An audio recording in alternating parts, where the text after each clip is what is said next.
Study webs classes में आप सभी का स्वागत है। मैं नीतीश कुमार आप सभी को मध्यकालीन भारत की इस सीरीज़ में स्वागत करता हूं। दोस्तों, ये मध्यकालीन भारत का 11वां वीडियो है और इसमें हम लोग दिल्ली सल्तनत का जो चौथा राज्यवंश था सैयद वंश उसको पढ़ेंगे। इसके पहले हमने 10 वीडियो में मध्यकालीन भारत के पीछे के और जो सैयद वंश के पहले का जो इतिहास है उसको पढ़ लिया है। अगर आपने उन सारे वीडियो को नहीं देखा है तो लिंक डिस्क्रिप्शन में दिया जाएगा, आप प्लेलिस्ट का लिंक दिया जाएगा, आप यूट्यूब के प्लेलिस्ट में जाकर सारे वीडियो को देख सकते हैं। तो चलिए दोस्तों, आज का सेशन स्टार्ट करते हैं। इससे पहले मैं आप लोगों को बता दूं, इसमें 3 बुक का कवर किया जा रहा है। एनसीईआरटी, दृष्टि आईएएस का बुक और ये क्लूसेंट ऑब्जेक्टिव का बुक है। ये जो सीरीज़ चल रहा है ये आपको बीपीएससी, बीएसएससी, बिहार दरोगा, एसएससी, रेलवे और जितने भी एग्ज़ाम होते हैं सबके लिए बहुत इम्पोर्टेंट है, क्योंकि क्वेश्चन में कहीं ना कहीं यही सब सारे बुकों से क्वेश्चन आता है और ये सारे बुक को आपको कवर करा दिया जा रहा है, इन तीनों बुक को। तो इसमें कोई क्वेश्चन छूटने की संभावना है नहीं। हाँ, अभी एक है कि अभी मैं डिस्क्रिप्टिव फॉर्म में भी बताते चल रहा हूँ ताकि आपको कहानी के द्वारा याद रहे। और ये जो वंश सैयद वंश चल रहा है इसके बाद हम लोधी वंश को पढ़ेंगे और इसके बाद दिल्ली सल्तनत का जितना भी ऑब्जेक्टिव है, ये जो बुक है लुसेंट ऑब्जेक्टिव का, इसका पूरा का पूरा पढ़ेंगे और इसको पूरा कवर करेंगे। तो आप टेंशन ना लें, इसमें आपको सभी कुछ पढ़ाया जाएगा, कुछ छोड़ा नहीं जाएगा। तो चलिए वीडियो को स्टार्ट करते हैं। इससे पहले अगर आप वीडियो को पहली बार देख रहे हैं, इस चैनल पे नए हैं, तो आप कृपया चैनल को सब्सक्राइब कर लें और अगर वीडियो अच्छा लगे तो लाइक करिएगा, शेयर करिएगा और दोस्तों कमेंट करना नहीं भूलें। अगर आपका कोई सुझाव हो तो आप दे सकते हैं या कुछ भी आप पूछ सकते हैं इंक्वायरी के लिए, तो कमेंट करना ना भूलें। चलिए दोस्तों चलते हैं, आज सैयद वंश को पढ़ेंगे जो दिल्ली सल्तनत के अंतर्गत आता है और देखेंगे हम सैयद वंश में कितने शासक हुए और कौन कौन इसके महत्वपूर्ण शासक हुए जिन्होंने सैयद वंश को ऊंचाइयों तक पहुंचाया या दिल्ली सल्तनत को गिराया, ये भी जानने का प्रयास करेंगे। तो चलिए देखते हैं। सबसे पहले हम लोग सैयद वंश के बारे में जान लेते हैं कि इसमें कितने शासक हुए थे। तो आपकी जानकारी के लिए बता दूं कि सैयद वंश में टोटल 4 शासक हुए थे और 1414 ईस्वी से लेकर 1491 ईस्वी तक सैयद वंश के शासकों ने शासन किया भारत पे। 37 वर्ष का इन सब का कार्यकाल रहा दोस्तों। सबसे पहला जो संस्थापक हुआ वो खिज्र खा हुआ, जो 1414 ईस्वी में बैठता है गद्दी पर और 1421 ईस्वी तक यानी 7 सालों तक यह शासन करता है। इसका इनके चारों शासकों को याद रखने के लिए मैंने एक ट्रिक दिया था कि आप ऐसा सोचिए कि कहीं आप शादी में गए हैं और आप आलम के शादी में गए हैं, आलम आपका कोई दोस्त है, उसके शादी में गए हैं। तो वहाँ पे क्या किया, आप गए तो आपको खाने के लिए ले जाया गया। पहले आलम तो मिला नहीं क्योंकि वो शादी में था, बिजी था। तो आप गए, खाना खाएं और खाने के बाद मुबारक दिए, मिलने के बाद उससे खाने के बाद मुबारक दिए। आप मोहम्मद हैं, सोच लीजिए कि आप मोहम्मद हैं या मोहम्मद नाम का कोई लड़का गया है शादी में।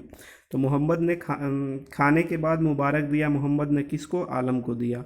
तो इस तरह से सबसे पहले खिज्र खा आता है, खाने से खिज्र खा, जो 1414 से 1421 ईस्वी तक रहेगा। इसके बाद मुबारक अगर आप खाने के बाद दे रहे हैं तो मुबारक शाह आ जाएगा, जो 1421 ईस्वी से 1434 ईस्वी तक रहेगा। और इसके बाद किसने मुबारक दिया, तो मोहम्मद ने मुबारक दिया है, तो मोहम्मद शाह आएगा, 1434 ईस्वी से 1445 तक शासन करेगा। और इसके बाद आलम को, तो इसमें अलाउद्दीन आलम शाह हो जाएगा, ठीक है, जो 1445 ईस्वी से 1451 ईस्वी तक शासन करता है। तो इस तरह से दिल्ली सल्तनत के जो सैयद वंश था उसमें 4 शासकों ने शासन किया और इनका ये क्रम रहा है, ठीक है। इससे क्वेश्चन आएगा तो आप बेशक आप इसको एक बार याद कर लेंगे तो याद हो जाएगा। आप एक बार दिमाग में ये फिगर रखें ट्रिक वाला, तो आपको याद हो जाएगा। चलिए हम लोग पढ़ते हैं अब सैयद वंश के बारे में डिटेल में कि क्या हुआ था सैयद वंश का शासनकाल के दौरान। तो देखिए, सबसे पहले संस्थापक जो था सैयद वंश का वो खिज्र खा था और खिज्र खा किसकी हत्या करके दिल्ली के शासन पर बैठता है, तो वह दौलत खां को पराजित करता है, ठीक है, और 1414 ईस्वी में गद्दी पे बैठता है। खिज्र खा शासन के से पहले, यहाँ जो सैयद वंश का स्थापना करने से पहले वह मुल्तान का गवर्नर था। इसके जो पिता थे मलिक सुलेमान, वो भी मुल्तान के गवर्नर थे। जब मलिक सुलेमान की मृत्यु हो जाती है तो मुल्तान का गवर्नर खिज्र खां को बनाया जाता है। बाद में यह सैयद वंश की स्थापना करता है। ठीक है, तो खिज्र खां जो है मुल्तान के गवर्नर मलिक सुलेमान का पुत्र रहता है। जब मलिक सुलेमान की मृत्यु होती है तो खिज्र खां को मुल्तान का गवर्नर बना दिया जाता है। इसके अलावे 1398 ईस्वी में तैमूर को भारत पर आक्रमण में सहायता दिया था। कौन? खिज्र खां ने। तैमूर लंग जब भारत पर आक्रमण करता है 1398 ईस्वी में, तो खिज्र खां ने उसको सहायता प्रदान किया। ठीक है, तो जब खिज्र खां भारत पर आक्रमण के बाद वापस लौटने लगेगा, तो लौटते समय उसने खिज्र खां को मुल्तान, लाहौर और दीपालपुर दे दिया था। कौन कौन जगह दिया था? तो मुल्तान देता है, लाहौर देता है और दीपालपुर देता है। किसको देता है? खिज्र खां को देता है। कौन देता है? तो तैमूर लंग जो है वो देता है। ठीक है, जब सैयद वंश का पहला शासक खिज्र खां जब गद्दी पर बैठता है तो उस समय 1414 ईस्वी में सत्ता के लिए संघर्ष जारी रहता है। ठीक है, तो वो क्या करता है कि सुल्तान की पदवी धारण नहीं करता है। खिज्र खां सुल्तान की पदवी धारण नहीं करता है। इसके अलावे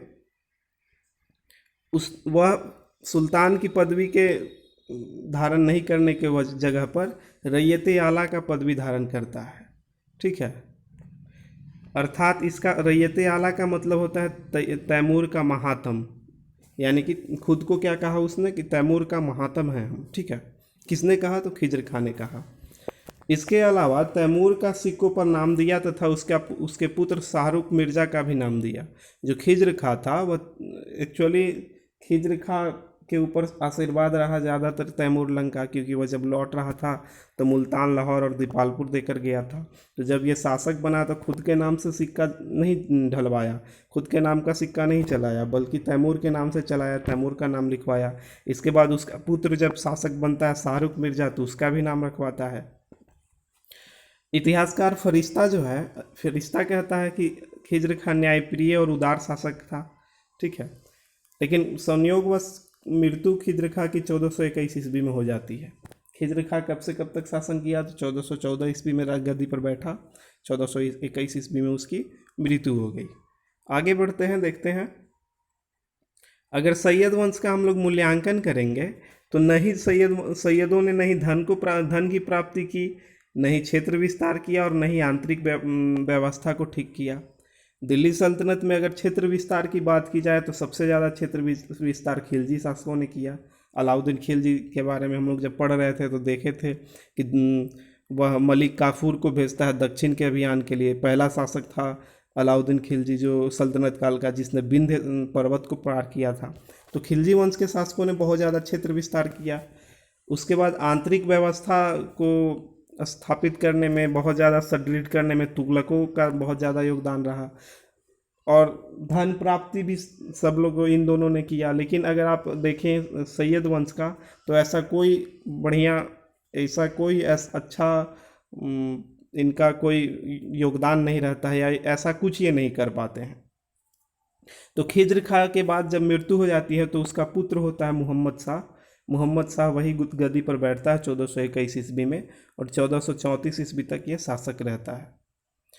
ऐसा बोला जाता है मुबारक शाह के बारे में कि मुबारक शाह जो है बहुत योग्य सेनापति है और अपने आप को विद्वान भी समझता है।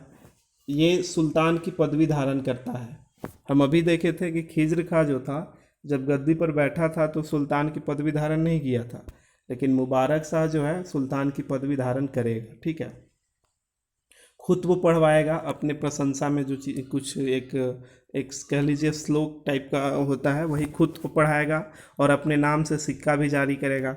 इसका जो पिता था खिज्र खां, उसने खुद के नाम से सिक्का जारी नहीं किया था। हम लोगों ने देखा तैमूर का नाम छपवाता था और उसके पुत्र शाहरुख का नाम छपवाता था, लेकिन जो मुबारक शाह है यह खुद का सिक्का चलाएगा, खुद वो पढ़वाएगा। और यमुना के किनारे इसने मुबारकाबाद नामक एक नगर की स्थापना किया। ठीक है, कौन? तो मुबारक शाह। तारीख़ मुबारक शाही का जो लेखक था अहमद सरहिंद उसको संरक्षण दिया। और इसी के शासनकाल में, मुबारक शाह के शासनकाल में ही तारीख़ मुबारक शाही लिखा गया था अहमद सरहिंदी द्वारा। ठीक है। इसकी हत्या जो है बड़ा दिलचस्प तरीके से होता है कि सरवर उल मुल्क है, ठीक है, ये उसके नेतृत्व में सरदार और अमीर लोग मिलकर ये मुबारक शाह जो है, मुबारक शाह की हत्या कर दी जाती है 1434 ईस्वी में। और मुबारक शाह का भाई जो है फरीद खां, उसके पुत्र जो होता है मोहम्मद शाह, उसको शासक बनाया जाता है। तो जब यह मुबारक शाह की जब हत्या हो जाती है और मोहम्मद शाह की राज्यारोहण कर दिया जाता है सरवर उल मुल्क के नेतृत्व में, तो मोहम्मद शाह के चाचा का हत्यारा हुआ सरवर उल मुल्क। लेकिन मोहम्मद शाह क्या करता है कि इसको सज़ा ना देकर इसको अपना वज़ीर बना लेता है। क्या बनाएगा? वज़ीर बनाएगा। किसको बनाएगा? तो सरवर उल मुल्क को। कौन बनाएगा? तो मोहम्मद शाह बनाएगा। क्यों? क्योंकि इसको गद्दी पर बैठाया जाता है इसके चाचा को की हत्या करके। ठीक है।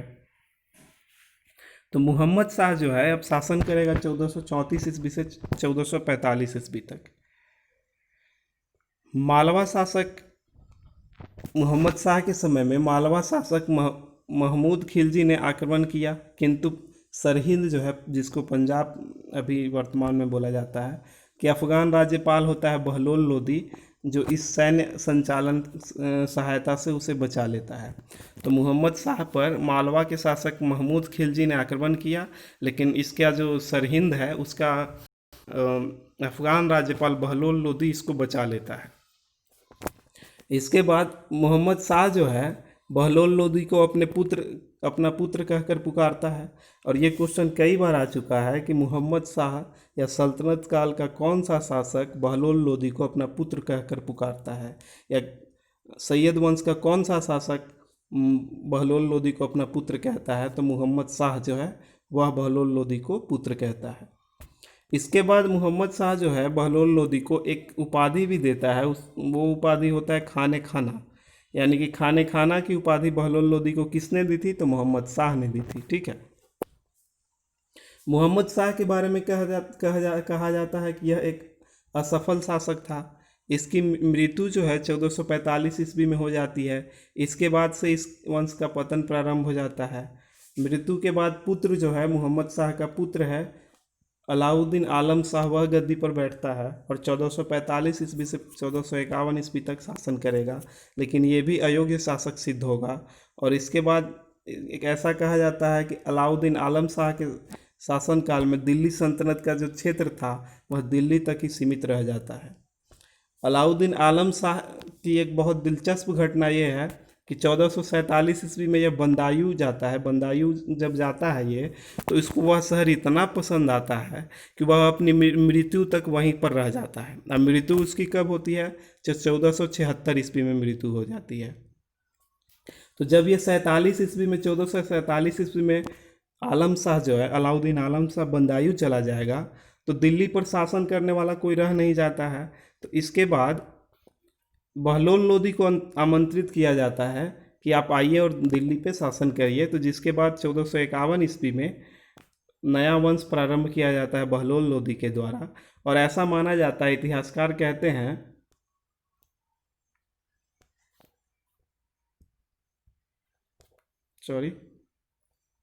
इतिहासकार कहते हैं कि जब बहलोल लोदी शासन करने आता है दिल्ली पर, तो जो अलाउद्दीन आलम शाह है उसको कोई आपत्ति नहीं होता है। वह बंदायूं में खुश रहता है, वहीं पे अपने मृत्यु तक रहता है। और 1476 ईस्वी में उसकी मृत्यु हो जाती है। लेकिन जब ये 1447 में जाएगा, उसके बाद 1451 ईस्वी में बहलोल लोदी आ जाएगा और दिल्ली सल्तनत में एक नए वंश की शुरुआत करेगा जिसका नाम लोदी वंश होता है। और ये बहलोल लोदी कौन है? तो यह अफ़गान का है। तो इस तरह से दिल्ली सल्तनत पे पहला अफ़गान शासन की स्थापना होती है। तो क्वेश्चन आता है कि भारत या दिल्ली का प्रथम अफ़गान शासक कौन था? तो बहलोल लोदी था। अगर वंश पूछा जाएगा तो लोदी वंश होगा। और इसके बाद अगर कोई पूछा जाएगा कि लोदी वंश के बाद अफ़गान शासक कौन आता है, तो शेर शाह सूरी आता है, जो हुमायूं को पराजित करके कन्नौज के युद्ध में 1540 ईस्वी में फिर से शासन करता है। तो ये आगे के क्लास में हम लोग पढ़ेंगे, लेकिन नेक्स्ट वीडियो में हम लोग पढ़ेंगे लोधी वंश के बारे में। अभी तो हम लोग सैयद वंश को जान रहे थे, लोधी वंश को बारे में जानेंगे। तो दोस्तों आप इस सीरीज से जुड़े रहें, आपको मध्यकालीन भारत के रोचक तथ्यों की जानकारी होती रहेगी और आपके एग्ज़ाम में कोई भी क्वेश्चन नहीं छूट पाएगा, क्योंकि आपको इस तरह से बताया जाता है कि एक कहानी के रूप में आपको याद हो जाए।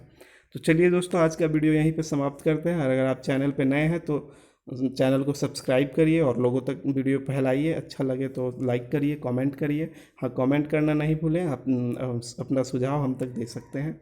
धन्यवाद दोस्तों।